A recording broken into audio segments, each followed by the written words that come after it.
हे 4 प्रश्न तुमच्या डोक्यातला संपूर्ण गोंधळ दूर करतील. लाखो रुपये खर्च करून घर नेमकं कुठे घ्यायचंय हे ठरवण्याआधी.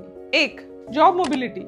जर तुमची नोकरी किंवा व्यवसाय दर काही वर्षांनी तुम्हाला शहर बदलायला लावत असेल तर भावनेच्या आहारी न जाता फायनली तुम्हाला कुठे सेटल व्हायचंय हा प्रश्न स्वतःला विचारा.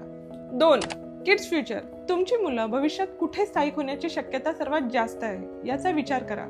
कारण घर हे एकाच पिढीसाठी नाही तर पुढच्या पिढीसाठी सुद्धा घेतलं जातं. 3. Retirement plan. निवृत्तीनंतर तुम्हाला खरंच गावी राहायचं आहे का की ते फक्त भावनिक स्वप्न आहे हे स्वतःला विचारा. 4. पर्पज. स्वतः राहण्यासाठी की निव्वळ गुंतवणूक म्हणून. या एका प्रश्नाच्या उत्तराने संपूर्ण निर्णय चेंज होतात.